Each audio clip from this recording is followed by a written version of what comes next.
तवज्जो गौर से।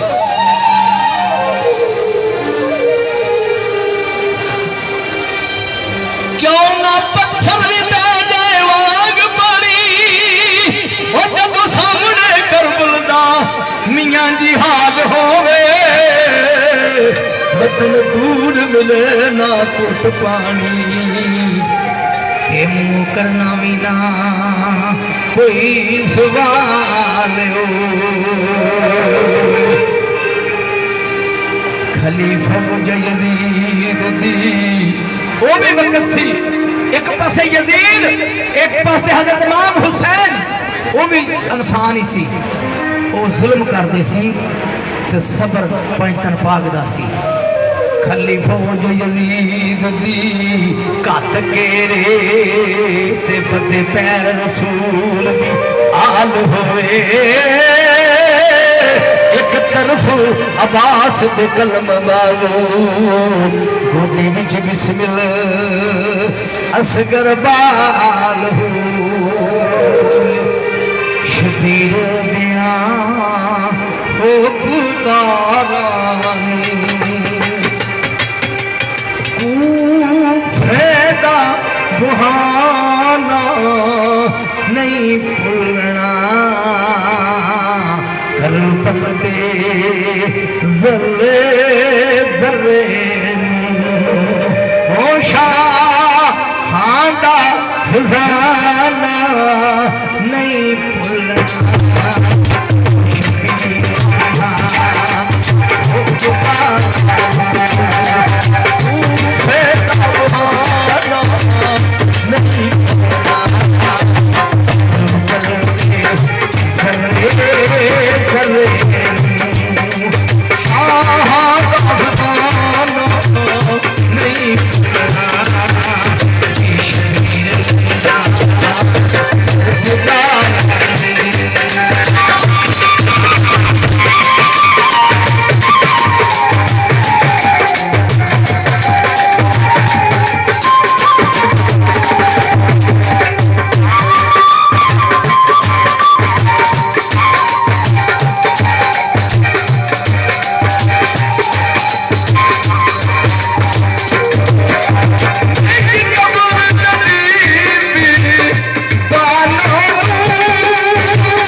यार का जान दुनिया खबर नहीं हो सकती जान मारती नहीं हो सकती